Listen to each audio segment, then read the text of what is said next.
ਅਤਵਾਦੀ ਪੰਨੂ ਤੇ ਐਨਆਈਏ ਦਾ ਵੱਡਾ ਐਕਸ਼ਨ। ਚੰਡੀਗੜ੍ਹ ਦੇ ਵਿੱਚ ਕੋਠੀ ਤੇ ਅੰਮ੍ਰਿਤਸਰ ਦੇ ਵਿੱਚ ਜ਼ਮੀਨ ਕੀਤੀ ਅਟੈਚ। ਐਨਆਈਏ ਨੇ ਯੂਏਪੀਏ ਦੇ ਤਹਿਤ ਕੀਤੀ ਕਾਰਵਾਈ। सीएम भगवंत मान ने 427 होर उम्मीदवारों को वंडे नियुक्ति पत्र कहा। 3 हफ्तों के अंदर 7600 तो वधेरे ज्वाइनिंग लैटर दिते। बिना किसी सिफारिश के मिली नौकरी। सीएम मान दा पिछली सरकार ते तिखा निशाना गया। 9 साल तक वित्त मंत्री खजाना खाली होने की करता रहा गल। पहला वाले सीएम मेरे दे लई छड़ गए 9020 करोड़ का कर्जा। पंजाब के 72 प्रिंसिपल्स का बैच सिंगापुर रवाना। सिक्ख्या मंत्री हरजोत बैंस ने विखाई बैच को हरी झंडी। बोले टीचर्स को बना रहे हैं समय दे हानी। बच्चों के नाल कुटमार के मामलों को लेकर भी नवी पॉलिसी तैयार कर रही सरकार। कैनेडा में वसते हिंदुओं के वालों खुद को खतरा दसन ते बोले एनडीपी के लीडर जगमीत सिंह। कैनेडा हिंदुओं का भी है घर। इस सारे इत्थे रहने के हकदार तो विरोधी पार्टी कंजरवेटिव ने कहा हिंदुओं का हमेशा किया जाएगा स्वागत। सी वोटर के सर्वे ने ट्रूडो का सच लिया सामने। ज्यादातर लोगों की राय खालिस्तानी अतवाद का समर्थन कर रहे हैं ट्रूडो।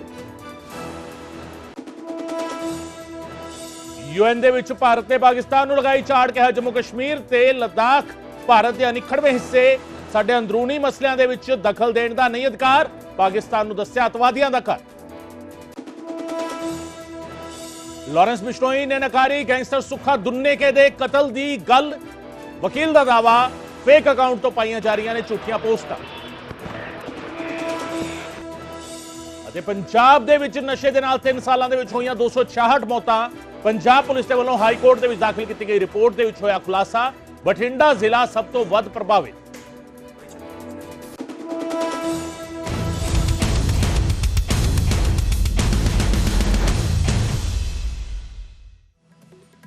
न्यूज़ 18 पंजाब हरियाणा वेख रहे दर्शकों का स्वागत है। मैं हां गगनदीप चौहान ते इस वेले दे बुलेटिन की शुरुआत सब तो वड्डी खबर दे नाल।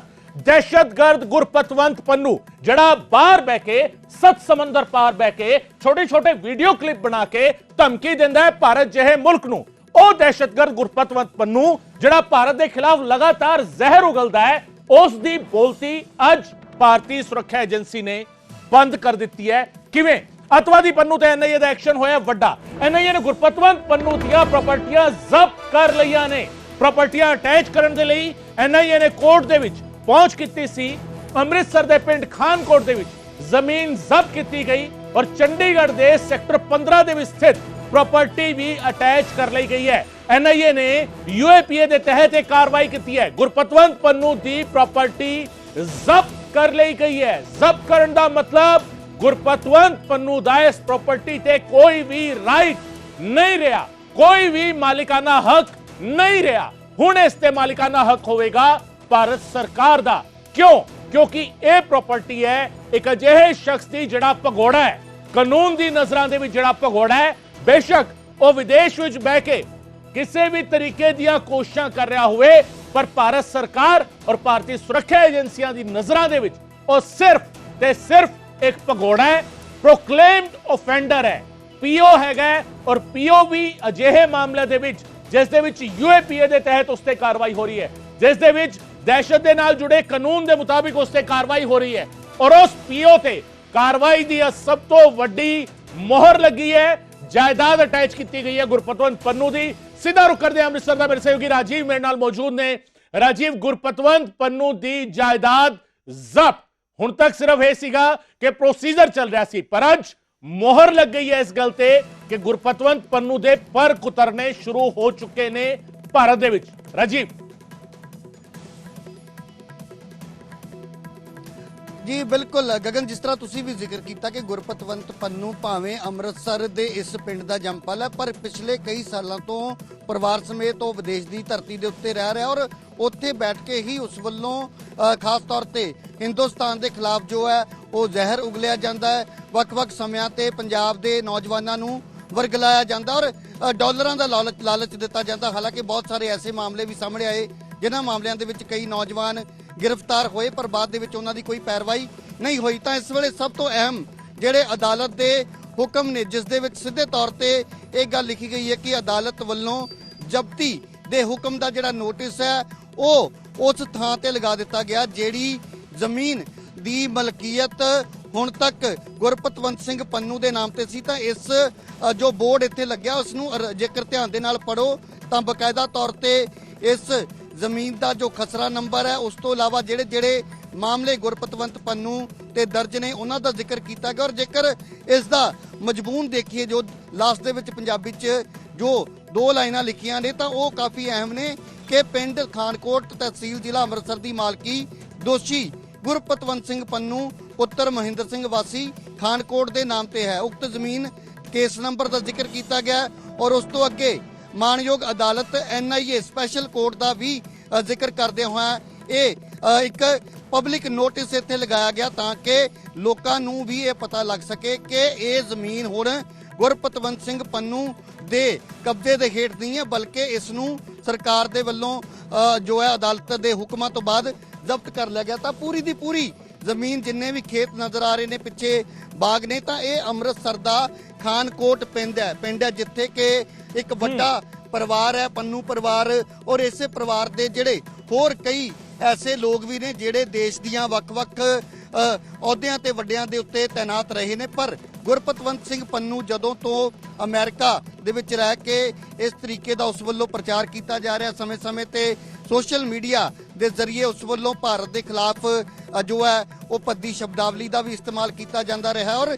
ਜੇਕਰ ਪਿਛਲੇ ਸਾਲਾਂ ਦੀ ਗੱਲ ਕੀਤੀ ਜਾਵੇ ਜੋ ਪਿਛਲੇ ਦਹਾਕੇ ਦੇ ਵਿੱਚ ਤਾਂ 2020 ਨੂੰ ਲੈ ਕੇ ਕਾਫੀ ਗੁਰਪਤਵੰਤ ਦੇ ਨਾਮ ਦੇ ਉੱਤੇ ਚਰਚਾ ਹੁੰਦੀ ਸੀ ਕਿ 2020 ਦੇ ਵਿੱਚ ਇੱਕ ਰੈਫਰੈਂਡਮ ਹੋਏਗਾ ਜੋ ਕਿ ਖਾਲਿਸਤਾਨ ਜੋ ਬਣਾਉਣ ਦੀ ਨੀਂਹ ਰੱਖੀ ਜਾਏਗੀ। ਹਾਲਾਂਕਿ ਉਸ ਦੇ ਵਿੱਚ ਗੁਰਪਤਵੰਤ ਪੰਨੂ ਪੂਰੀ ਤਰ੍ਹਾਂ ਫੇਲ ਹੋਇਆ ਸੀ ਪਰ ਬਾਅਦ ਦੇ ਵਿੱਚ ਲਗਾਤਾਰ ਉਸ ਵੱਲੋਂ ਸਮੇਂ-ਸਮੇਂ ਤੇ ਕੁਝ ਵੀਡੀਓ ਜਾਰੀ ਕਰਕੇ ਦੇਸ਼ ਦੇ ਖਿਲਾਫ ਔਰ ਭਾਰਤ ਨੂੰ ਤੋੜਨ ਦੀਆਂ ਗੱਲਾਂ ਉਹਦੇ ਵੱਲੋਂ ਖਾਸ ਤੌਰ ਤੇ ਕੀਤੀਆਂ ਜਾਂਦੀ ਸੀ। ਤਾਂ ਇੱਕ ਵਾਰ ਮੈਂ ਪਿੰਡ ਦੀ ਵੀ ਤਸਵੀਰ ਦਿਖਾ ਦਿਆਂ ਕਿ ਬਿਲਕੁਲ ਇਹ ਜੋ ਅੰਮ੍ਰਿਤਸਰ ਸ਼ਹਿਰ ਦੇ ਬਿਲਕੁਲ ਨਾਲ ਲੱਗਦਾ ਇਹ ਪਿੰਡ ਹੈ ਔਰ ਸਾਹਮਣੇ ਤੁਸੀਂ ਦੇਖ ਸਕਦੇ ਕਿ ਬਹੁਤ ਸਾਰੇ ਘਰ ਨੇ ਔਰ ਇਹ ਸਾਰੇ ਲੋਕ ਜਿਹੜੇ ਨੇ ਉਹ ਇਸ ਪਿੰਡ ਦੇ ਵਿੱਚ ਕਈ ਸਾਲਾਂ ਤੋਂ ਰਹਿ ਰਹੇ ਨੇ। ਪਰ ਜੇਕਰ ਗੱਲ ਕੀਤੀ ਜਾਵੇ ਗੁਰਪਤਵੰਤ ਸਿੰਘ ਪੰਨੂ ਜੋ ਕਿ ਪਿਛਲੇ ਕਈ ਸਾਲਾਂ ਤੋਂ ਆਪਣੇ ਪਰਿਵਾਰ ਸਮੇਤ ਅਮਰੀਕਾ ਦੇ ਵਿੱਚ ਸੈਟਲਡ ਹੈ ਤਾਂ ਇੱਥੇ ਕੁਝ ਸਮਾਂ ਪਹਿਲਾਂ ਵੀ ਜੋ ਹੈ ਉਹ ਜਦੋਂ ਉਸ ਦੇ ਖਿਲਾਫ ਵੱਖ-ਵੱਖ ਧਾਰਾਵਾਂ ਦੇ ਤਹਿਤ ਮਾਮਲੇ ਦਰਜ ਕੀਤੇ ਗਏ ਤਾਂ ਉਸ ਵੇਲੇ ਵੀ ਇੱਥੇ ਹਲਚਲ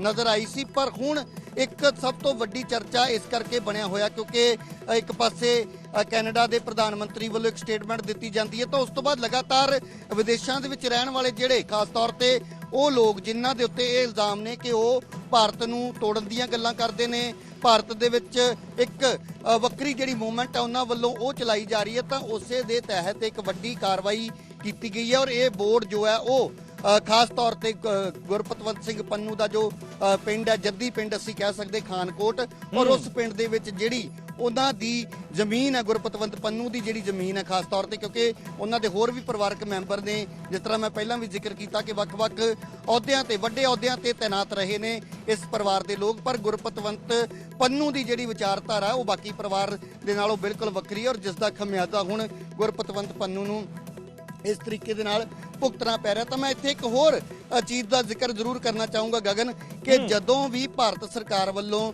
ਗੁਰਪਤਵੰਤ ਪੰਨੂ ਦੇ ਖਿਲਾਫ ਕੋਈ ਕਾਰਵਾਈ ਕੀਤੀ ਜਾਂਦੀ ਹੈ ਤਾਂ ਉਸ ਵੱਲੋਂ ਇੱਕ ਵੀਡੀਓ ਦੇ ਜ਼ਰੀਏ ਉਸ ਦਾ ਜਵਾਬ ਦਿੱਤਾ ਜਾਂਦਾ ਤਾਂ ਇਸ ਤੋਂ ਬਾਅਦ ਵੀ ਲਾਜ਼ਮੀ ਤੌਰ ਤੇ ਹਾਲਾਂਕਿ ਉਹ ਉਸ ਦੀ ਬੁਖਲਾਹਟ ਹੁੰਦੀ ਹੈ ਜਾਂ ਹੜਬੜਾਹਟ ਹੈ ਉਹ ਉਸ ਵੀਡੀਓ ਦੇ ਵਿੱਚ ਝਲਕੇਗੀ ਪਰ ਫਿਲਹਾਲ ਇੱਕ ਵੱਡੀ ਕਾਰਵਾਈ NIA ਵੱਲੋਂ ਕੀਤੀ ਗਈ ਹੈ ਔਰ ਇਸੇ ਤਰ੍ਹਾਂ ਇਹ ਅਸੀਂ ਕਹਿ ਸਕਦੇ ਕਿ ਇੱਕ ਵੱਡੀ ਸ਼ੁਰੂਆਤ ਹੋ ਸਕਦੀ ਕਿਉਂਕਿ ਆਉਣ ਵਾਲੇ ਦਿਨਾਂ ਦੇ ਵਿੱਚ ਇਹ ਵੀ ਜਾਣਕਾਰੀਆਂ ਮਿਲ ਰਹੀਆਂ ਨੇ ਕਿ ਵੱਖ-ਵੱਖ ਜਿਹੜੇ ਐਸੇ ਧੜੇ ਨੇ ਜਾਂ ਫਿਰ ਪ੍ਰੋ ਖਾਲਿਸਤਾਨ ਜਿਹੜੇ ਲੋਕ ਨੇ ਜਿਹੜੇ ਕਿ ਖਾਸ ਤੌਰ ਤੇ ਵਿਦੇਸ਼ਾਂ ਦੇ ਵਿੱਚ ਬੈਠ ਕੇ ਪੰਜਾਬੀ ਨੌਜਵਾਨਾਂ ਨੂੰ ਵਰਗਲਾਉਂਦੇ ਨੇ ਉਹਨਾਂ ਨੂੰ ਵੱਡੇ ਲਾਲਚ ਦਿੱਤੇ ਜਾਂਦੇ ਨੇ ਔਰ ਜੇਕਰ ਮੈਂ ਗੁਰਪਤਵੰਤ ਪੰਨੂ ਦੀ ਗੱਲ ਕਰਾਂ ਤਾਂ ਸਮੇਂ-ਸਮੇਂ ਤੇ ਉਸ ਵੱਲੋਂ ਇਹ ਐਲਾਨ ਕੀਤੇ ਜਾਂਦੇ ਸੀ ਕਿ ਪੰਜਾਬੀ ਨੌਜਵਾਨ ਵੱਧ ਚੜ ਕੇ ਇਸ ਥਾਂ ਤੇ ਇਕੱਠੇ ਹੋਣ ਉਹ ਇਸ ਤਰੀਕੇ ਦੇ ਨਾਲ ਜ਼ਿਕਰ ਕਰਦੇ ਨੇ ਪਰ ਉਹਨਾਂ ਨੂੰ ਵੱਖ-ਵੱਖ ਸਮਿਆਂ ਤੇ ਕਦੇ $50,000 ਦਾ ਲਾਲਚ ਦਿੱਤਾ ਜਾਂਦਾ ਸੀ। ਹਾਲਾਂਕਿ ਬਿਲਕੁਲ ਰਾਜੀਵ ਠੀਕ ਹੈ ਪਰ ਗੁਰਪਤਵੰਤ ਪੰਨੂ ਅੱਜ ਇਹ ਵਾਲੇ ਵੀਡੀਓ ਜ਼ਰੂਰ ਦੇਖ ਲਵੇ ਜਿਹੜੇ ਅਸੀਂ ਦਿਖਾ ਰਹੇ ਹਾਂ ਇਹ ਵਾਲੇ ਵੀਡੀਓ ਜ਼ਰੂਰ ਦੇਖ ਲਵੇ ਜਿਸ ਦੇ ਵਿੱਚ ਅਦਾਲਤ ਦੇ ਹੁਕਮ ਉਸ ਦੀ ਜ਼ਮੀਨ ਤੇ ਲੱਗ ਗਏ ਨੇ 4.5 ਕਿੱਲੇ ਤੋਂ ਵੱਧ ਜ਼ਮੀਨ ਜਿਹੜੀ ਹੈਗੀ ਉਹ ਜ਼ਬਤ ਕਰ ਲਈ ਗਈ ਹੈ ਸਰਕਾਰੀ ਮਿਲਕੀਅਤ ਮਿਲ ਚੁੱਕੀ ਹੈ ਉਸ ਤੇ ਸਰਕਾਰ ਦੀ ਮਿਲਕੀਅਤ ਹੋਵੇਗੀ। ਹੁਣ ਗੁਰਪਤਵੰਤ ਪੰਨੂ ਦੀ ਮਿਲਕੀਅਤ ਖਤਮ ਹੋ ਗਈ ਹੈ। ਪੰਕਜ ਮੇਰੇ ਸਹਿਯੋਗੀ ਚੰਡੀਗੜ੍ਹ ਦੇ ਵਿੱਚ ਉਸ ਥਾਂ ਤੇ ਮੌਜੂਦ ਨੇ ਜਿੱਥੇ ਰਿਹਾਇਸ਼ੀ ਘਰ ਹੈ। ਰਾਜੀਵ ਤੁਸੀਂ ਬੋਰਡ ਜ਼ਰੂਰ ਦਿਖਾਉਂਦੇ ਰਹਿਣਾ। ਉਹ ਅਸੀਂ ਚਾਹੁੰਦੇ ਹਾਂ ਕਿ ਗੁਰਪਤਵੰਤ ਪੰਨੂ ਵੀ ਉਹ ਬੋਰਡ ਵੇਖੇ ਔਰ ਪੜ੍ਹੇ ਜਿਸ ਦੇ ਵਿੱਚ ਉਹ ਹੁਕਮ ਅਦਾਲਤ ਦਾ ਲੱਗਿਆ ਹੋਇਆ ਹੈ। ਪੰਕਜ ਦਾ ਮੈਂ ਰੁਕ ਕਰਾਂਗਾ। ਪੰਕਜ, ਘਰ ਦੇ ਬਾਹਰ ਵੀ ਨੋਟਿਸ ਚਿਪਕਾ ਦਿੱਤਾ ਗਿਆ 15C ਦੇ ਵਿੱਚ, ਪੌਸ਼ ਇਲਾਕੇ ਵਿੱਚ ਘਰ ਸੀਗਾ, ਪਰ ਜ਼ਬਤ ਹੋਈ ਹੈ ਪ੍ਰਾਪਰਟੀ, ਕੁਝ ਹਿੱਸਾ ਜ਼ਬਤ ਹੋਇਆ ਹੈ। ਕੀ ਕੁਝ ਜਾਣਕਾਰੀ ਮਿਲ ਪਾ ਰਹੀ ਹੈ? ਕੀ ਕਾਰਵਾਈ ਕੀਤੀ ਹੈ NIA ਨੇ? देखो, भारत सरकार ने एक क्लीयर सुनेहा देने की कोशिश की है कि अगर भारत के खिलाफ कोई साजिश रचेगा, चाहे वो अमेरिका च होवे चाहे वो कैनेडा दे विच होवे, तो उसके खिलाफ कार्रवाई होएगी, उसकी प्रॉपर्टी जिहड़ी है वो जब्त की जाएगी। और इसे दे तहत अज NIA दे वल्लों सैक्टर 15C दी मैं कोठी दिखा रहा वां, जिहड़ी गुरपतवंत सिंह पन्नू ते उसके रिश्तेदारां दे नां दे उत्ते है। चौथा हिस्सा ये कोठी दा गुरपतवंत सिंह पन्नू दे हिस्से आंदा वै और इस कोठी नूं NIA दी टीम अज सवेरे पहुंची, क्योंकि ये मुकदमा जिहड़ा वै 2020 तो NIA मोहाली कोर्ट दे विच दर्ज सीगा और कोर्ट ने यह हुक्म जारी किए कि अगर कोई भारत ਦੇ ਖਿਲਾਫ ਇਸ ਤਰੀਕੇ ਦੀਆਂ ਸਾਜ਼ਿਸ਼ਾਂ ਰਚ ਰਿਹਾ ਵੈ ਔਰ ਕਿਉਂਕਿ ਉਸ ਨੂੰ ਲਗਾਤਾਰ ਬੁਲਾਇਆ ਜਾ ਰਿਹਾ ਸੀ, ਕੋਰਟ ਦੇ ਵਿੱਚ ਪੇਸ਼ ਨਹੀਂ ਹੋ ਰਿਹਾ ਸੀ, ਭਗੌੜਾ ਸੀਗਾ ਔਰ ਉਸੇ ਦੇ ਤਹਿਤ ਕੋਰਟ ਦੇ ਹੁਕਮਾਂ ਤੋਂ ਬਾਅਦ ਇਸ ਕੋਠੀ ਨੂੰ ਸੀਲ ਕਰ ਦਿੱਤਾ ਗਿਆ, ਇਸ ਕੋਠੀ ਨੂੰ ਜ਼ਬਤ ਕਰ ਦਿੱਤਾ ਗਿਆ। ਇਹ ਕੋਠੀ ਹੁਣ ਗੁਰਪਤਵੰਤ ਸਿੰਘ ਪੰਨੂ ਤੋਂ ਲੈ ਕੇ ਸਰਕਾਰੀ ਇਹ ਪ੍ਰਾਪਰਟੀ ਜਿਹੜੀ ਹੋ ਜਾਏਗੀ। ਔਰ ਬਾਹਰ ਜਿਹੜਾ ਹੋਰਡਿੰਗ ਲੱਗਾ ਅਦਾਲਤ ਵੱਲੋਂ ਜ਼ਬਤੀ ਦਾ ਫਰਮਾਨ, ਮਕਾਨ ਨੰਬਰ 2033 ਸੈਕਟਰ 15C ਚੰਡੀਗੜ੍ਹ ਦਾ 1/4 ਹਿੱਸਾ ਜੋ ਕਿ ਦੋਸ਼ੀ गुरपतवंत सिंह पन्नू की मलकीयत है। मानयोग NIA स्पैशल कोर्ट मोहाली वालों NIA case RC 19/2020 NIA DLI विच अधीन धारा 33(5) ਤੇ UAPA 1967 ਜ਼ਬਤ ਕੀਤਾ ਗਿਆ ਹੈ। ਇਹ ਨੋਟਿਸ ਆਮ ਜਨਤਾ ਦੇ ਧਿਆਨ ਹਿੱਤ ਲਿਆਂਦਾ ਜਾਂਦਾ ਹੈ, ਯਾਨੀ ਕਿ ਆਮ ਲੋਕਾਂ ਨੂੰ ਵੀ ਪਤਾ ਲੱਗ ਜਾਏ ਕਿ ਅਗਰ ਕੋਈ ਬਾਹਰ ਮੁਲਕ ਵਿੱਚ ਬੈਠ ਕੇ ਇਸ ਤਰੀਕੇ ਨਾਲ ਭਾਰਤ ਦੇ ਖਿਲਾਫ ਸਾਜ਼ਿਸ਼ਾਂ ਰਚੇਗਾ ਤਾਂ ਫਿਰ ਉਸ ਦੀ ਪ੍ਰਾਪਰਟੀ ਸੀਲ ਕੀਤੀ ਜਾਏਗੀ, ਉਸ ਦੇ ਉੱਤੇ ਕਾਰਵਾਈ ਹੋਏਗੀ। ਔਰ ਨਾਲ ਹੀ ਨਾਲ ਕਿਉਂਕਿ ਗੁਰਪਤਵੰਤ ਸਿੰਘ ਪੰਨੂ ਚਰਚਾ 'ਚ ਕਦੋਂ ਆਇਆ 2018 ਦੇ ਵਿੱਚ ਸਭ ਤੋਂ ਪਹਿਲਾਂ ਗੁਰਪਤਵੰਤ ਸਿੰਘ ਪੰਨੂ ਉਸ ਵੇਲੇ ਚਰਚਾ ਦੇ ਵਿੱਚ ਆਇਆ ਸੀ ਜਦੋਂ ਇੱਕ ਇੰਟਰਵਿਊ ਦੇ ਵਿੱਚ ਗੁਰਪਤਵੰਤ ਸਿੰਘ ਪੰਨੂ ਨੇ ਇਸ ਗੱਲ ਦਾ ਜ਼ਿਕਰ ਕੀਤਾ ਕਿ ਅਸੀਂ ਰੈਫਰੈਂਡਮ ਕਰਾਵਾਂਗੇ 2020 ਦੇ ਵਿੱਚ ਰੈਫਰੈਂਡਮ ਕਰਾਵਾਂਗੇ। ਉਸ ਨੂੰ ਲੈ ਕੇ ਇੰਗਲੈਂਡ ਤੋਂ ਲੈ ਕੇ ਕਈ ਮੁਲਕਾਂ 'ਚ ਰੈਲੀ ਕਰਨ ਦੀ ਕੋਸ਼ਿਸ਼ ਕੀਤੀ ਗਈ। ਪਹਿਲਾਂ ਉਹ ਰੈਲੀ ਪੂਰੀ ਤਰੀਕੇ ਨਾਲ ਫਲੋਪ ਹੋਈ ਔਰ ਜਦੋਂ ਰੈਫਰੈਂਡਮ ਹੋਇਆ 2020 ਦੇ ਵਿੱਚ ਤਾਂ ਉਹ ਵੀ ਰੈਫਰੈਂਡਮ ਪੂਰੀ ਤਰ੍ਹਾਂ ਨਾਲ ਫਲੋਪ ਹੋ ਗਿਆ। ਉਸ ਰੈਫਰੈਂਡਮ ਨੂੰ ਲੋਕਾਂ ਨੇ, ਪੰਜਾਬ ਦੇ ਲੋਕਾਂ ਨੇ ਪੂਰੀ ਤਰੀਕੇ ਨਾਲ ਨਕਾਰ ਦਿੱਤਾ। ਲੇਕਿਨ ਉਸ ਤੋਂ ਬਾਅਦ ਪੰਨੂ ਨੇ ਕੀ ਕੀਤਾ? ਪੰਨੂ ਨੇ ਆਮ ਲੋਕਾਂ ਨੂੰ, ਨੌਜਵਾਨਾਂ ਨੂੰ ਬਰਗਲਾਉਣ ਦੀ ਕੋਸ਼ਿਸ਼ ਕੀਤੀ, ਡਾਲਰਾਂ ਦਾ ਲਾਲਚ ਦਿੱਤਾ ਔਰ ਇਹ ਕਿਹਾ ਕਿ ਪੰਜਾਬ ਦੇ ਵਿੱਚ ਕਈ ਥਾਵਾਂ ਤੇ ਖਾਲਿਸਤਾਨ ਦੇ ਹੋਰਡਿੰਗ ਲਗਾਓ। ਤਾਂ ਉਸ ਤੋਂ ਬਾਅਦ ਦੇਖਿਆ ਕਿਤੇ ਲੱਗੇ, ਲੇਕਿਨ ਉਹਨਾਂ ਨੌਜਵਾਨਾਂ ਨੂੰ ਜਿਨ੍ਹਾਂ ਨੂੰ ਬਰਗਲਾਇਆ ਗਿਆ ਸੀ ਨਾ ਤਾਂ ਉਹਨਾਂ ਨੂੰ ਡਾਲਰ ਮਿਲੇ, ਨਾ ਹੀ ਉਹਨਾਂ ਦੇ ਖਿਲਾਫ ਪੰਨੂ ਜਿਹੜਾ ਕਾਰਵਾਈ ਹੋਈ ਸੀ ਪੰਨੂ ਨੇ ਕੋਈ ਸਾਥ ਦਿੱਤਾ। ਔਰ ਦੂਜੇ ਪਾਸੇ ਜਦੋਂ ਲਗਾਤਾਰ ਇਹ ਜਾਣਕਾਰੀ ਮਿਲ ਰਹੀ ਸੀ ਕਿ ਪਾਕਿਸਤਾਨ ਤੋਂ ਫੰਡ ਲੈ ਕੇ ਗੁਰਪਤਵੰਤ ਸਿੰਘ ਪੰਨੂ ਜਿਹੜਾ ਵੈ ਉਹ ਭਾਰਤ ਵਿਰੋਧੀ ਲਗਾਤਾਰ ਸਾਜ਼ਿਸ਼ਾਂ ਰਚ ਰਿਹਾ ਵੈ ਤਾਂ ਮੁਕੱਦਮਾ 2020 ਦੇ ਵਿੱਚ ਦਰਜ ਹੋ ਗਿਆ ਸੀ। ਔਰ ਹੁਣ ਜਦੋਂ 2023 ਦੇ ਵਿੱਚ ਇਸ ਲਗਾਤਾਰ ਕਿਉਂਕਿ ਪੰਨੂ ਨੂੰ ਮੌਕੇ ਦਿੱਤੇ ਜਾ ਰਹੇ ਸੀ ਕਿ ਆਪਣਾ ਪੱਖ ਰੱਖੇ, ਲੇਕਿਨ ਉਹ ਭਾਰਤ ਨਹੀਂ ਆਇਆ, ਪੰਜਾਬ ਨਹੀਂ ਆਇਆ, ਦੋਸ਼ੀ ਕਰਾਰ ਦਿੱਤਾ ਗਿਆ, ਭਗੌੜਾ ਕਰਾਰ ਦਿੱਤਾ ਗਿਆ ਔਰ ਉਸ ਤੋਂ ਬਾਅਦ ਇਹ ਪ੍ਰਾਪਰਟੀ ਜਿਹੜੀ ਆ ਪੂਰੀ ਤਰੀਕੇ ਦੇ ਨਾਲ ਜ਼ਬਤ ਕਰ ਲਿੱਤੀ ਗਈ, ਜਿਸ ਦਾ ਚੌਥਾ ਹਿੱਸਾ ਪੰਨੂ ਦੇ ਨਾਮ ਸੀ ਉਹ ਹਿੱਸਾ ਜ਼ਬਤ ਕੀਤਾ ਗਿਆ ਵੈ। ਬਾਕੀ ਰਿਸ਼ਤੇਦਾਰਾਂ ਦੇ ਨਾਮ ਹੈ ਉਹ ਜ਼ਬਤ ਨਹੀਂ ਕੀਤਾ ਗਿਆ। ਲੇਕਿਨ ਇੱਕ ਕਲੀਅਰ ਕੱਟ ਸੁਨੇਹਾ ਜਿਹੜਾ ਵੈ ਉਹ ਉਹਨਾਂ ਲੋਕਾਂ ਨੂੰ ਹੈ ਜਿਹੜੇ ਮੁਲਕ ਵਿਰੋਧੀ ਤਾਕਤਾਂ ਦੇ ਨਾਲ ਮਿਲ ਕੇ ਸਾਜ਼ਿਸ਼ਾਂ ਰਚਦੇ ਨੇ ਜਾਂ ਫਿਰ ਨੌਜਵਾਨਾਂ ਨੂੰ ਬਰਗਲਾਉਣ ਦੀ ਕੋਸ਼ਿਸ਼ ਕਰਦੇ ਆ ਤਾਂ ਹੁਣ ਉਹਨਾਂ ਦੀ ਪ੍ਰਾਪਰਟੀ ਜਿਹੜੀ ਉਹ ਸੀਲ ਹੋਣੀ बिल्कुल सील होनी शुरू हो गई है प्रॉपर्टी और सील होंदी हुई प्रॉपर्टी दे बाहर लग गए ने नोटिस। पंकज बने रहना मेरे नाल, मैं एक बार फिर राजीव का रुख करांगा। राजीव, तकरीबन 4.5 किले खेती योग जमीन, जेकर इसनूं मैं फाइनैंशियली समझना चाहां, इस इलाके दे विच जमीन दी कीमत, खानकोट इलाके दे विच जमीन दी कीमत किन्नी हो सकती है? अंदाजन एग्जैक्ट हो सकता है, शायद थोड़े कोल आइडिया भी होवे थोड़ा बहुत, पर किन्नी फाइनैंशियली जेकर इसनूं सट वजों देखा जाए आर्थिक तौर पर किन्नी वड्डी सट है गुरपतवंत पंनू नूं जाके वसदी?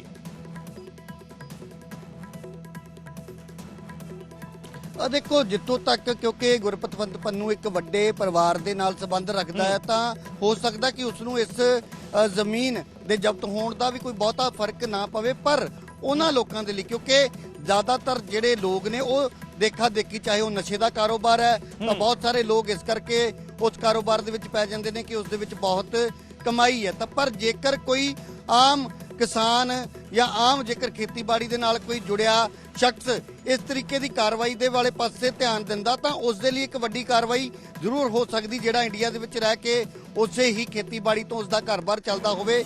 ਤਾਂ ਜਿੱਥੋਂ ਤੱਕ ਤੁਸੀਂ ਜ਼ਿਕਰ ਕੀਤਾ ਕਿ ਕਿੰਨੀ ਕੁ ਅਮਾਉਂਟ ਹੋਏਗੀ, ਤਾਂ ਕਿਉਂਕਿ ਅੰਮ੍ਰਿਤਸਰ ਸ਼ਹਿਰ ਦੇ ਬਿਲਕੁਲ ਨਾਲ ਲੱਗਦਾ ਇਹ ਇਲਾਕਾ, ਤਾਂ ਜੇਕਰ ਅਮੂਮਨ ਅਸੀਂ ਦੇਖਦੇ ਹਾਂ ਤਾਂ 15 ਤੋਂ 20 ਲੱਖ ਰੁਪਈਆ ਇੱਕ ਕਿੱਲੇ ਦੀ ਜਿਹੜੀ ਕੀਮਤ ਹੈ ਉਹ ਆਮ ਤੌਰ ਤੇ ਸੁਣਨ ਦੇ ਵਿੱਚ ਆਉਂਦਾ ਕਿ ਸ਼ਹਿਰ ਦੇ ਨਾਲ ਲੱਗਦੀਆਂ ਜ਼ਮੀਨਾਂ ਦੇ, ਔਰ ਕਈ ਥਾਵਾਂ ਤੇ ਉਸ ਤੋਂ ਵੀ ਕਿਤੇ ਵੱਧ ਰੇਟ ਜੋ ਹੈ ਉਹ ਕਿਉਂਕਿ ਉਸ ਹਿਸਾਬ ਦੇ ਨਾਲ ਦੇਖਿਆ ਜਾਂਦਾ ਕਿ ਆਖਿਰਕਾਰ ਉਸ ਜ਼ਮੀਨ ਦੇ ਅੱਗੇ ਆਉਣ ਵਾਲੇ ਭਵਿੱਖ ਦੇ ਵਿੱਚ ਕਿਹੜੀਆਂ ਚੀਜ਼ਾਂ ਐਸੀਆਂ ਬਣਦੀਆਂ ਨੇ। ਤਾਂ ਇਹ ਸੁਣਨ ਦੇ ਵਿੱਚ ਆਇਆ ਕਿ ਇਸ ਥਾਂ ਤੇ ਵੀ ਕਾਫੀ ਵੱਡੇ ਪ੍ਰੋਜੈਕਟ ਜਿਹੜੇ ਨੇ ਆਉਣ ਵਾਲੇ ਸਮੇਂ ਦੇ ਵਿੱਚ ਆ ਸਕਦੇ ਨੇ, ਤਾਂ ਵੱਡਾ ਝਟਕਾ ਜ਼ਰੂਰ ਹੈ। ਤਾਂ ਜਿਸ ਤਰ੍ਹਾਂ ਮੈਂ ਪਹਿਲਾਂ ਵੀ ਜ਼ਿਕਰ ਕੀਤਾ ਕਿ ਗੁਰਪਤਵੰਤ ਪੰਨੂ ਦੀ ਇਹ ਜ਼ਮੀਨ ਜ਼ਬਤ ਕਰਕੇ ਉਹਨਾਂ ਲੋਕਾਂ ਦੇ ਵੱਲ ਵੀ ਕਿਤੇ ਨਾ ਕਿਤੇ NIA ਨੇ ਇਸ਼ਾਰਾ ਕੀਤਾ ਜਿਹੜੇ ਇੰਡੀਆ ਦੇ ਵਿੱਚ ਰਹਿ ਕੇ ਆਪਣੇ ਹੀ ਮੁਲਕ ਦੇ ਖਿਲਾਫ ਸਾਜ਼ਿਸ਼ਾਂ ਰਚਦੇ ਨੇ, ਤਾਂ ਉਹਨਾਂ ਤੇ ਵੀ ਹੁਣ ਆਉਣ ਵਾਲੇ ਸਮੇਂ ਦੇ ਵਿੱਚ ਸ਼ਿਕੰਜਾ ਕੱਸਿਆ ਜਾ ਸਕਦਾ। ਤਾਂ ਜੇਕਰ ਇਸ ਤਰੀਕੇ ਦੇ ਨਾਲ ਜ਼ਮੀਨਾਂ ਨੂੰ ਜ਼ਬਤ ਕਰਨ ਦੀ ਕਾਰਵਾਈ ਦੇ ਵਿੱਚ ਤੇਜ਼ੀ ਲਿਆਈ ਜਾਂਦੀ ਆਉਣ ਵਾਲੇ ਦਿਨਾਂ ਦੇ ਵਿੱਚ, ਤਾਂ ਫਿਰ ਅਸੀਂ ਕਹਿ ਸਕਦੇ ਹਾਂ ਕਿ ਬਹੁਤ ਸਾਰੇ ਜਿਹੜੇ ਉਹ ਲੋਕ ਉਹ ਕਿਤੇ ਨਾ ਕਿਤੇ ਗੁਰੇਜ਼ ਜ਼ਰੂਰ ਕਰਨਗੇ। ਕੋਈ ਹੁਣ ਤੱਕ ਲੋਕ ਇਹੀ ਸੋਚਦੇ ਕਿ ਸ਼ਾਇਦ ਇੱਕ ਪਰਚਾ ਦਰਜ ਹੋਏਗਾ, ਉਸ ਤੋਂ ਬਾਅਦ ਇੱਕ ਕੇਸ ਚੱਲੇਗਾ, ਕੁਝ ਸਮਾਂ ਜੇਲ੍ਹ ਦੇ ਵਿੱਚ ਰਹਿਣਾ ਪਏਗਾ, ਪਰ ਇੱਕ ਸ਼ਖਸ ਜੋ ਕਿ ਵਿਦੇਸ਼ ਦੀ ਧਰਤੀ ਦੇ ਉੱਤੇ ਰਹਿ ਰਿਹਾ ਔਰ ਉੱਥੋਂ ਹੀ ਬੈਠ ਕੇ ਪੂਰਾ ਜਿਹੜਾ ਨੈਟਵਰਕ ਹੈ ਉਹ ਚਲਾਉਂਦਾ ਹੈ, ਔਰ ਇੱਥੇ ਜਿਹੜੇ ਭੋਲੇ ਭਾਲੇ ਨੌਜਵਾਨ ਨੇ, ਕਿਉਂਕਿ ਜ਼ਿਆਦਾਤਰ ਜਿਹੜੇ ਨੌਜਵਾਨ ਨੇ ਉਹ ਉਸ ਦੀਆਂ ਗੱਲਾਂ ਦੇ ਵਿੱਚ ਲੱਗਦੇ ਨੇ, ਤਾਂ 18 ਤੋਂ 20-25 ਸਾਲ ਦੀ ਜਿਹੜੇ ਜ਼ਿਆਦਾ ਉਮਰ ਦੇ ਜਿਹੜੇ ਵਿਚਾਲੇ ਦੇ ਜਿਹੜੇ ਨੌਜਵਾਨ ਨੇ, ਕਿਉਂਕਿ ਬੀਤੇ ਸਮੇਂ ਦੇ ਵਿੱਚ ਇਹ ਗੱਲ ਸਾਹਮਣੇ ਆਈ ਸੀ ਜਦੋਂ 6 ਜੂਨ ਨੂੰ ਹਰ ਸਾਲ ਘੱਲੂਘਾਰਾ ਦਿਵਸ ਮਨਾਇਆ ਜਾਂਦਾ, ਤਾਂ ਉਦੋਂ ਵੱਖ-ਵੱਖ ਸਮਿਆਂ ਤੇ ਵੱਖ-ਵੱਖ ਸਾਲਾਂ ਦੇ ਦੌਰਾਨ ਉਸ ਵੱਲੋਂ ਕਈ ਐਲਾਨ ਕੀਤੇ ਜਾ ਚੁੱਕੇ ਨੇ ਕਿ ਉਸ ਦਿਨ ਨੌਜਵਾਨ ਵੱਡੀ ਗਿਣਤੀ ਦੇ ਵਿੱਚ ਉੱਥੇ ਪਹੁੰਚਣ, ਜੇਕਰ ਉਹ ਇਸ ਤਰ੍ਹਾਂ ਕਰਦੇ ਨੇ ਤਾਂ ਉਹਨਾਂ ਨੂੰ ਇਹ ਇਨਾਮ ਦਿੱਤਾ ਜਾਏਗਾ, ਜੇਕਰ ਉਹ ਇਸ ਤਰੀਕੇ ਦੇ ਨਾਅਰੇ ਲਾਉਂਦੇ ਨੇ ਤਾਂ ਉਹਨਾਂ ਦੇ ਖਾਤਿਆਂ ਦੇ ਵਿੱਚ ਇੰਨੇ ਡਾਲਰ ਭੇਜੇ ਜਾਣਗੇ। ਹਾਲਾਂਕਿ ਇਨਵੈਸਟੀਗੇਸ਼ਨ ਜਿਹੜੀ ਹੁਣ ਤੱਕ ਹੋਈ ਹੈ ਉਸ ਦੇ ਵਿੱਚ ਇਹੀ ਗੱਲ ਸਾਹਮਣੇ ਆਈ ਹੈ ਕਿ ਨੌਜਵਾਨਾਂ ਨੂੰ ਵਰਗਲਾਇਆ ਜਾਂਦਾ ਸੀ, ਜਦੋਂ ਉਹਨਾਂ ਨੌਜਵਾਨਾਂ ਤੇ, ਕਿਉਂਕਿ ਦੇਸ਼ ਦੀਆਂ ਏਜੰਸੀਆਂ ਦੀ ਨਜ਼ਰ ਜੋ ਹੈ ਗੁਰਪਤਵੰਤ ਪੰਨੂ ਦੀ ਇੱਕ ਕਾਰਵਾਈ ਤੇ ਰਹਿੰਦੀ ਹੈ, ਤਾਂ ਜਦੋਂ ਵੀ ਉਸ ਵੱਲੋਂ ਅਜਿਹੀ ਕੋਈ ਕਾਰਵਾਈ ਨੂੰ ਅੰਜਾਮ ਦੇਣ ਦੀ ਕੋਸ਼ਿਸ਼ ਕੀਤੀ ਜਾਂਦੀ ਰਹੀ ਹੈ ਤਾਂ ਵੱਡੀ ਗਿਣਤੀ ਦੇ ਵਿੱਚ ਗ੍ਰਿਫਤਾਰੀਆਂ ਵੀ ਹੁਣ ਤੱਕ ਹੋਈਆਂ ਨੇ। ਪਰ ਬਾਅਦ ਦੇ ਵਿੱਚ ਇਹ ਗੱਲ ਸਾਹਮਣੇ ਆਉਂਦੀ ਹੈ ਕਿ ਉਹ ਜਿਹੜੇ ਨੌਜਵਾਨ ਨੇ ਉਹਨਾਂ ਦੀ ਕੋਈ ਐਸੀ ਬੈਕਗ੍ਰਾਉਂਡ ਨਹੀਂ ਹੈ, ਕੋਈ ਉਹਨਾਂ ਦੇ ਪਰਿਵਾਰ ਦੇ ਵਿੱਚੋਂ ਉਹਨਾਂ ਦਾ ਸਮਰਥਨ ਨਹੀਂ ਕਰਦਾ, ਪਰ ਉਹ ਨੌਜਵਾਨ ਇੱਕ ਤਾਂ ਜਿਹੜਾ ਵਿਦੇਸ਼ ਨੂੰ ਜਾਣ ਦਾ ਰੁਝਾਨ ਹੈ, ਔਰ ਦੂਸਰਾ ਹਰ ਕੋਈ ਚਾਹੁੰਦਾ ਕਿ ਬਹੁਤ ਛੇਤੀ ਉਹਦੇ ਕੋਲ ਪੈਸੇ ਆਉਣ। ਤਾਂ ਜਦੋਂ ਡਾਲਰਾਂ ਦਾ ਜ਼ਿਕਰ ਆਉਂਦਾ ਤਾਂ ਪੰਜਾਬੀਆਂ ਦੀ ਇੱਕ ਅਸੀਂ ਕਹਿ ਸਕਦੇ ਕਿ ਮਾਨਸਿਕਤਾ ਇਸ ਤਰੀਕੇ ਦੀ ਬਣੀ ਹੋਈ ਹੈ ਕਿ ਜਦੋਂ ਉਹਨਾਂ ਨੂੰ ਲੱਗਦਾ ਕਿ ਬਹੁਤ ਸਾਰੇ ਡਾਲਰ ਮਿਲਣਗੇ ਤਾਂ ਇੱਕ ਜ਼ਿੰਦਗੀ ਆਲੀਸ਼ਾਨ ਤਰੀਕੇ ਨਾਲ ਅਸੀਂ ਜੀਵਾਂਗੇ, ਪਰ ਬਾਅਦ ਦੇ ਵਿੱਚ ਜਦੋਂ ਜੇਲ੍ਹਾਂ ਦੇ ਵਿੱਚ ਜਾਣਾ ਪੈਂਦਾ ਹੈ, ਔਰ ਉਸ ਤੋਂ ਬਾਅਦ ਗਗਨ ਸਭ ਤੋਂ ਵੱਡੀ ਗੱਲ ਕਿ ਕੋਈ ਵੀ ਉਹਨਾਂ ਦੇ ਕੇਸਾਂ ਦੀ ਪੈਰਵਾਈ ਨਹੀਂ ਕਰਦਾ, ਉਹਨਾਂ ਪਰਿਵਾਰਾਂ ਨੂੰ ਬਾਅਦ ਦੇ ਵਿੱਚ ਦਰ ਦੀਆਂ ਠੋਕਰਾਂ ਖਾਣੀਆਂ ਪੈਂਦੀਆਂ ਨੇ। ਹਾਲਾਂਕਿ ਬਿਲਕੁਲ ਰਾਜੀਵ ਬਣੇ ਰਹੋ, ਤੁਸੀਂ ਮੇਰੇ ਨਾਲ ਬਣੇ ਰਹੋ, ਪੰਕਜ ਤੁਸੀਂ ਬਣੇ ਰਹੋ, ਤਸਵੀਰਾਂ ਤੁਸੀਂ ਜ਼ਰੂਰ ਦਿਖਾਉਂਦੇ ਰਹਿਣਾ ਉਸ ਜ਼ਮੀਨ ਦੀਆਂ ਔਰ ਉਸ ਕੋਠੀ ਦੀਆਂ ਤਸਵੀਰਾਂ ਅਸੀਂ ਦਿਖਾ ਰਹੇ ਹਾਂ ਜਿਹੜੀ ਜ਼ਬਤ ਕੀਤੀ ਗਈ ਹੈ NIA ਦੇ ਵੱਲੋਂ। ਮੈਂ ਵਾਪਸ ਰੁਕ ਕਰਾਂਗਾ ਰਾਜੀਵ ਤੇ ਪੰਕਜ ਦਾ, ਪਰ ਇਸ ਵਿਚਾਲੇ ਮੇਰੇ ਨਾਲ ਗੋਪਾਲ ਸਿੰਘ ਸਿੱਧੂ ਸਾਹਿਬ ਫੋਨ ਲਾਈਨ ਤੇ ਮੌਜੂਦ ਨੇ, ਉਹਨਾਂ ਦੇ ਨਾਲ ਅਸੀਂ ਗੱਲ ਕਰਾਂਗੇ। ਸ਼੍ਰੋਮਣੀ ਅਕਾਲੀ ਦਲ ਅੰਮ੍ਰਿਤਸਰ ਦੇ ਆਗੂ ਨੇ। ਸਿੱਧੂ ਸਾਹਿਬ ਬਹੁਤ ਬਹੁਤ ਸਵਾਗਤ। ਗੁਰਪਤਵੰਤ ਪੰਨੂ ਦੀ ਜਾਇਦਾਦ ਜ਼ਬਤ ਕਰ ਲਈ ਗਈ ਹੈ, ਬਾਹਰ ਨੋਟਿਸ ਚਿਪਕਾ ਦਿੱਤਾ ਗਿਆ, ਬਕਾਇਦਾ ਫਲੈਕਸ ਪ੍ਰਿੰਟ ਕਰਕੇ ਚਿਪਕਾ ਦਿੱਤੀ ਹੈ NIA ਨੇ। ਖੇਤੀਯੋਗ ਜ਼ਮੀਨ 47 ਕਨਾਲ ਔਰ ਚੰਡੀਗੜ੍ਹ ਦੇ ਸੈਕਟਰ 15C ਦੇ ਵਿੱਚ 2033 ਨੰਬਰ ਕੋਠੀ ਦੇ ਵਿੱਚ ਚੌਥਾ ਹਿੱਸਾ ਜਿਸ ਨੂੰ ਜ਼ਬਤ ਕੀਤਾ ਗਿਆ NIA ਦੇ ਵੱਲੋਂ। ਤੁਹਾਡਾ ਪਹਿਲਾ ਰਿਐਕਸ਼ਨ ਇਸ ਤੇ? ਮੈਂ ਗਗਨ ਜੀ ਇੱਕ ਗੱਲ ਧਿਆਨ ਨਾਲ, ਇਹ ਮੁੱਦਾ ਇਸ ਦੇ ਜਿਹੜਾ ਕੇਂਦਰ ਤੇ ਨਾ ਨਿਜਰਾਏ ਦਾ ਸੰਬੰਧਿਤ ਹੀ ਹੋਇਆ ਹੈ, ਜਾਂ ਇਹ ਕੋਈ ਪੰਨੂ ਵਾਲਾ ਨਵਾਂ ਮਸਲਾ ਲੈ ਕੇ ਆਏ ਨੇ ਜਾਂ ਪੁਰਾਣਾ ਹੈ, ਪਹਿਲਾਂ ਇਹ ਕਲੀਅਰ ਕੀਤਾ ਜਾਵੇ ਜੀ। NIA ਦਾ ਸਰ ਕੇਸ ਸੀਗਾ, case number RC 19/2020 NIA Delhi, ਔਰ NIA ਦੀ ਸਪੈਸ਼ਲ ਕੋਰਟ ਨੇ ਇਸ ਕੇਸ ਦੇ ਵਿੱਚ ਕਾਰਵਾਈ ਕਰਦਿਆਂ ਜਾਇਦਾਦ ਜ਼ਬਤ ਕੀਤੀ ਹੈ। 2020 ਦਾ ਕੇਸ ਹੈਗਾ ਇਹ। ਮੈਂ ਕਹਿੰਦਾ ਜਾਇਦਾਦਾਂ ਜਿਹੜੀਆਂ ਜ਼ਬਤ ਕੀਤੀਆਂ ਨੇ NIA, ਇਹ ਸਾਰੇ ਕੰਮ ਸਹੀ, ਜਿੰਨੀਆਂ ਭਾਰਤ ਸਰਕਾਰ ਦੀਆਂ ਏਜੰਸੀਆਂ ਨੇ ਕੀ ਸਾਰੇ ਕਾਨੂੰਨ ਦੇ ਮੁਤਾਬਕ ਹੀ ਕੰਮ ਕਰਦੀਆਂ ਨੇ? ਕਿ ਕਾਨੂੰਨ ਸਾਰਿਆਂ ਦੇ ਲਈ ਇੱਕੋ ਜਿਹਾ? ਕੀ NIA ਨੇ ਕੋਰਟ ਦੇ ਤੋਂ ਮਨਜ਼ੂਰੀ ਲਈ ਹੈ ਜ਼ਬਤ ਕਰਨ ਦੀ? ਕੀ ਇਹ ਸੇਬੀ ਨੇ, ED ਨੇ ਕੋਈ ਇਸ ਤਰੀਕੇ ਦੀ ਕੋਈ ਮਨੀ ਲਾਡਰਿੰਗ ਦਾ ਕੋਈ ਮਸਲਾ ਹੋਵੇ, ਹਵਾਲਾ ਕਾਂਡ ਹੋਵੇ, ਕਿ ਉਸ ਨਾਲ ਜਾਇਦਾਦਾਂ ਬਣਾਈਆਂ ਸੀ ਕਿਆ? ਉਹਦੀ ਨਿੱਜੀ ਘਰ ਦੇ ਉੱਤੇ ਜਾਇਦਾਦਾਂ ਦੇ ਉੱਤੇ NIA ਦੇ ਨੋਟਿਸ ਲੱਗੇ ਨੇ ਤੇ ਜ਼ਬਤ ਕੀਤੀਆਂ ਨੇ। ਇਹ ਗੱਲ ਕਲੀਅਰ ਕਰੇ ਸਰਕਾਰ ਵੀ ਇਹ ਹਵਾਲੇ ਦਾ ਪੈਸਾ ਸੀਗਾ ਜਾਂ ਇਹ ਫਰੌਤੀ ਦਾ ਪੈਸਾ ਸੀਗਾ ਜਾਂ ਕੋਈ ਟੇਢੇ ਤਰੀਕੇ ਨਾਲ ਕਮਾਇਆ ਹੋਇਆ ਪੈਸਾ ਸੀਗਾ ਜਾਂ ਇਹ ਕਿਸੇ ਦੀ ਡਕੈਤੀ ਨਾਲ ਪੈਸਾ ਸੀਗਾ ਜਾਂ ਕਿਸੇ ਦਾ ਦੱਬਿਆ ਹੋਇਆ ਘਰ ਸੀਗਾ। ਗੁਰਪਤਵੰਤ ਪੰਨੂ ਬਾਹਰ ਬਹਿ ਕੇ, ਸਿੱਧੂ ਸਾਹਿਬ, ਗੁਰਪਤਵੰਤ ਪੰਨੂ ਵਿਦੇਸ਼ਾਂ 'ਚ ਬਹਿ ਕੇ ਨੌਜਵਾਨਾਂ ਨੂੰ ਦੇਸ਼ ਭਗਤੀ ਸਿਖਾ ਰਿਹਾ ਹੈ, ਦੇਸ਼ ਦੇ ਲਈ ਮਰ ਮਿਟਣ ਦਾ ਜਜ਼ਬਾ ਸਿਖਾ ਰਿਹਾ ਹੈ, ਭਾਰਤ ਦੇ ਲਈ ਕੁਰਬਾਨ ਹੋਣਾ ਸਿਖਾ ਰਿਹਾ ਹੈ, ਦੇਸ਼ ਦੇ ਲਈ ਪਿਆਰ ਕਰਨਾ ਸਿਖਾ ਰਿਹਾ ਹੈ। ਸਵਾਲ ਇਹ ਵੀ ਹੈ, ਮੇਰੀ ਬੇਨਤੀ ਇਹ ਹੈ ਕਿ ਉਹ ਗੁਰਬੰਤ ਸਿੰਘ ਪੰਨੂ ਦੀ ਪਾਰਟੀ ਹੈ ਲੱਖ, ਜਿਹਦੇ ਉਹ ਆਪ ਕਰਤਾ ਧਰਤਾ ਨੇ। ਸਾਡੀ ਪਾਰਟੀ ਹੈ ਸ਼੍ਰੋਮਣੀ ਅਕਾਲੀ ਦਲ ਅੰਮ੍ਰਿਤਸਰ, ਜਿਹਦੇ ਪ੍ਰਧਾਨ ਨੇ ਸਰਦਾਰ ਸਿੰਘ ਜੀ ਮਾਨ। ਸਾਡੀ ਪਾਰਟੀ, ਪਰ ਇੱਕ ਗੱਲ ਦੀ ਇਹ ਹੈ ਵੀ ਜਿੱਥੇ ਕਿਸੇ ਨਾਲ ਧੱਕਾ ਹੁੰਦਾ ਉੱਥੇ ਸਾਡਾ ਫਰਜ਼ ਬਣਦਾ ਸੱਚ ਬੋਲਣ ਤੇ, ਹਿੰਦੂ ਹੋਵੇ ਤੇ ਸਿੱਖ ਹੋਵੇ, ਧੱਕਾ ਕਿਸੇ ਨਾਲ ਹੁੰਦਾ ਹੋਵੇ ਉੱਥੇ ਸਾਨੂੰ ਸੱਚ ਬੋਲਣ ਤੇ ਕਾਨੂੰਨ ਦੀ ਗੱਲ ਦੇ ਮੁਤਾਬਕ ਹੋਣਾ ਚਾਹੀਦਾ। ਪਰ ਮੈਂ ਇਹ ਜਿਹੜੀ ਤੁਸੀਂ ਗੱਲ ਕਹਿੰਦੇ ਹੋ ਵੀ ਡਾਲਰ ਕਮਾਉਣ ਦੀ, ਸਿੱਖਾਂ ਦੇ ਵਿੱਚ ਡਾਲਰ ਕਮਾਉਣ ਦੀ, ਮਿਹਨਤ ਕਰਨ ਦੀ, ਤੇ ਗੁਰੂ ਨਾਨਕ ਦੇਵ ਜੀ ਨੇ ਕਿਹਾ ਮਾਨਸਿਕੀ ਜਾਤ ਸੱਤੇ ਇੱਕ ਪਹਿਚਾਨੋ, ਕਿਰਤ ਕਰੋ, ਨਾਮ ਜਪੋ, ਵੰਡ ਛਕੋ। ਇਹ ਵੀ ਗੱਲ ਹੈ ਵੀ ਤੁਸੀਂ ਡਰਨਾ ਵੀ ਨਹੀਂ ਤੇ ਡਰਾਉਣਾ ਵੀ ਨਹੀਂ। ਇਹ ਗੱਲ ਜੇ ਤੁਸੀਂ ਕਹਿੰਦੇ ਵੀ ਜਿਹੜੀ ਤੁਸੀਂ ਸਿੱਖਾਂ ਦੇ ਨਾਲ ਸਿੱਖ ਰਾਜ, ਸਿੱਖ ਸਟੇਟ ਦੀ ਗੱਲ ਕਰਦੇ ਨੇ ਲੋਕ, ਇਹ ਡਾਲਰਾਂ ਦੇ ਲਾਲਚ ਨਾਲ ਨਹੀਂ ਹੁੰਦੀਆਂ ਨਾ ਮੂਵਮੈਂਟਾਂ ਲੜੀਆਂ ਜਾਂਦੀਆਂ, ਨਾ ਸਿੱਖਾਂ ਦੇ ਨਾਲ ਪਹਿਲਾਂ ਡਾਲਰਾਂ ਦੇ ਨਾਲ ਮੂਵਮੈਂਟਾਂ ਲੜੀਆਂ ਨੇ, ਅਬਦਾਲੀਆਂ ਦਰਾਨੀਆਂ ਤੇ ਜੰਗਾਂ ਤੇ ਅੰਗਰੇਜ਼ਾਂ ਨਾਲ ਲੜੀਆਂ ਨੇ, ਤੇ ਨਾ ਹੁਣ ਆਉਣ ਵਾਲੇ ਸਮੇਂ 'ਚ ਲੜੀਆਂ ਜਾਣ। ਸਿੱਧੂ ਸਾਹਿਬ, ਜਿਹੜੇ ਨੌਜਵਾਨ, ਸਿੱਧੂ ਸਾਹਿਬ ਸਵਾਲ ਲੈ ਲਓ, ਜਿਹੜੇ ਨੌਜਵਾਨ ਅਜਿਹੇ ਸ਼ਖਸ ਦੀਆਂ ਗੱਲਾਂ ਵਿੱਚ ਆ ਕੇ ਸਪਰੇ ਪੇਂਟ ਦੀਆਂ ਬੋਤਲਾਂ ਚੱਕ ਕੇ ਕਦੇ ਕਿਸੇ ਸਰਕਾਰੀ ਇਮਾਰਤ ਦੀ ਕੰਧ ਤੇ ਲਿਖ ਦਿੰਦੇ ਨੇ ਖਾਲਿਸਤਾਨ ਜ਼ਿੰਦਾਬਾਦ, ਫਿਰ ਉਹਨਾਂ ਨੂੰ ਜਦੋਂ ਫੜਿਆ ਜਾਂਦਾ ਹੈ ਤਾਂ ਉਹਨਾਂ ਦੇ ਕੇਸ ਦੀ ਪੈਰਵਾਈ ਨਾ ਤਾਂ ਸ਼੍ਰੋਮਣੀ ਅਕਾਲੀ ਦਲ ਅੰਮ੍ਰਿਤਸਰ ਕਰਦਾ ਹੋਇਆ ਨਜ਼ਰ ਆਂਦਾ, ਨਾ ਹੀ ਉੱਥੇ ਫਿਰ ਗੁਰਪਤਵੰਤ ਪੰਨੂ ਖੜਿਆ ਹੋਇਆ ਨਜ਼ਰ ਆਂਦਾ। ਉਹਨਾਂ ਤੋਂ ਜਦੋਂ ਪੁੱਛਿਆ ਜਾਂਦਾ ਹੈ ਕਿ ਤੁਸੀਂ ਕਿਉਂ ਕੀਤਾ, ਉਹ ਸਿੱਧਾ ਕਹਿੰਦੇ ਨੇ ਕਿ ਸਾਨੂੰ ਡਾਲਰਾਂ ਦਾ ਲਾਲਚ ਦਿੱਤਾ ਗਿਆ ਸੀ ਔਰ ਸਾਨੂੰ ਇਹ ਕਿਹਾ ਗਿਆ ਸੀ ਕਿ ਤੁਹਾਡੇ ਨਾਲ ਖੜਾਂਗੇ। ਉਸ ਵੇਲੇ ਇਹ ਸੋਚ ਫਿਰ ਕਿੱਥੇ ਜਾ ਕੇ ਖੜਦੀ ਹੈ ਸਿੱਧੂ ਸਾਹਿਬ? ਪਹਿਲੀ ਗੱਲ ਤਾਂ ਇਹ ਹੈ ਕਿ ਜੇ ਤਾਂ ਅਸੀਂ ਕੋਈ ਖਾਲਿਸਤਾਨ ਦੀ ਗੱਲ, ਸਿੱਖ ਰਾਜ, ਸਿੱਖ ਸਟੇਟ ਦੇ ਝੰਡੇ ਦੀ ਗੱਲ ਕਰਦੇ ਹਾਂ ਤਾਂ ਸਾਡੀ ਪਾਰਟੀ ਦਾ ਹਰੇਕ ਸਟੇਟ ਦੇ ਉੱਤੇ, ਹਰੇਕ ਕਾਰ ਦੇ ਉੱਤੇ, ਹਰੇਕ ਘਰ ਦੇ ਉੱਤੇ ਲੱਗਿਆ ਹੁੰਦਾ ਹੈ। ਦੂਜੀ ਗੱਲ ਇਹ ਕਿ ਜੇ ਅਸੀਂ ਕਿਸੇ ਨੂੰ ਇਹ ਨਹੀਂ ਕਹਿੰਦੇ ਤੂੰ ਝੰਡਾ ਲਾ ਦੇ, ਅਸੀਂ ਤੇਰੇ ਮਗਰਾਂ, ਤੁਹਾਡੇ 'ਚ ਹਿੰਮਤ ਹੈ, ਤੁਹਾਡੇ 'ਚ ਦਮ ਹੈ, ਆਪ ਲਾਓ। ਤੀਜੀ ਗੱਲ ਇਹ ਹੈ ਜਿਹੜੇ ਇਹ ਲੱਗਦੇ ਨੇ ਝੰਡੇ, ਇਹ ਪੰਨੂ ਜਾਣਦਾ ਜਾਂ ਇਹ ਲਗਵਾਉਣ ਵਾਲੇ ਜਾਣਦੇ ਨੇ। ਸਹੀ ਲੱਗਦੇ ਨੇ, ਗਲਤ ਹੁੰਦੇ? ਨਾ, ਇੱਕ ਸਹੀ ਹੈ ਗਲਤ ਤਾਂ ਦੱਸੋਗੇ ਨਾ ਸਰ? ਸਰਕਾਰੀ ਇਮਾਰਤਾਂ ਦੀਆਂ ਕੰਧਾਂ ਤੇ ਜਿਹੜੇ ਨਾਰੇ ਲਿਖੇ ਜਾਂਦੇ ਨੇ ਉਹ ਸਹੀ ਲਿਖੇ ਜਾਂਦੇ ਨੇ ਜਾਂ ਗਲਤ ਲਿਖੇ ਜਾਂਦੇ ਨੇ? ਮੈਂ ਕਹਿੰਦਾ ਵੀ ਤੁਸੀਂ ਬਹੁਤ ਸਿਆਣੇ ਹੋ। ਮੇਰੀ ਗੱਲ ਸੁਣੋ, ਮੈਨੂੰ ਇੱਕ ਗੱਲ ਦੱਸੋ ਜੀ ਗਗਨ ਜੀ, ਜੇ ਤਾਂ ਉਹ ਦਿਨੇ ਦਿਹਾੜੇ ਲਾਏ ਨੇ ਸਾਡੇ ਵਰਗੇ ਬੰਦਿਆਂ ਨੇ, ਜੇ ਤਾਂ ਸਮਝੋ ਵੀ ਸ਼੍ਰੋਮਣੀ ਅਕਾਲੀ ਦਲ ਅੰਮ੍ਰਿਤਸਰ ਨੇ ਲਿਖਾਤੇ, ਜੇ ਰਾਤ ਦੇ ਹਨੇਰੇ ਵਿੱਚ ਲਿਖੇ ਨੇ ਤਾਂ ਏਜੰਸੀਆਂ ਤੇ ਸ਼ਰਾਰਤੀ ਅਨਸਰਾਂ ਨੇ ਲਿਖੇ ਨੇ ਸਾਨੂੰ ਬਦਨਾਮ ਕਰਨ ਦੇ ਲਈ। ਦਿਨੇ ਸਾਡਾ ਲਿਖਿਆ ਹੋਊ, ਇਹ ਗੱਲ ਕਲੀਅਰ ਕਰੋ ਵੀ ਦਿਨੇ ਲਿਖਿਆ ਸੀ ਜਾਂ ਰਾਤ ਨੂੰ ਲਿਖਿਆ ਸੀ। ਇਹ ਗੱਲ ਕਲੀਅਰ ਕਰੋ ਸਾਨੂੰ ਵੀ ਜਿਹੜੇ ਦਿਨੇ ਲਿਖਿਆ ਸੀ ਤਾਂ ਅਸੀਂ ਲਿਖਿਆ ਸੀ, ਜੇ ਰਾਤ ਨੂੰ ਲਿਖਿਆ ਤਾਂ ਖਬਰ ਕਿਹਨੇ ਲਿਖਿਆ, ਸਰਕਾਰ ਨੇ ਲਿਖਿਆ, ਏਜੰਸੀ ਨੇ ਲਿਖਿਆ, ਕਿਹਨੇ ਲਿਖਿਆ, ਇਹ ਕਲੀਅਰ ਕਰਨ। ਪਰ ਰਾਤ ਨੂੰ ਵਾਲਾ ਕੰਮ ਸ਼ੱਕੀ ਹੈ। ਆਸਟ੍ਰੇਲੀਆ ਨੇ ਕਹਿ ਨਹੀਂ ਦਿੱਤਾ ਵੀ ਮੰਦਰ ਦੇ 5 ਘੰਟੇ ਪਹਿਲਾਂ ਕੈਮਰੇ ਬੰਦ ਕਰ ਦਿੱਤੇ ਗਏ, ਹਿੰਦੂ ਸਕੱਤਰਾਂ ਨੇ ਖਾਲਿਸਤਾਨ ਜਿੰਦਾਬਾਦ ਲਿਖਤਾ। ਮੰਦਰ ਦੇ ਉੱਤੇ ਖਾਲਿਸਤਾਨ ਲਿਖਣ ਨਾਲ ਖਾਲਿਸਤਾਨ ਨਹੀਂ ਬਣ ਜਾਂਦਾ ਹੁੰਦਾ।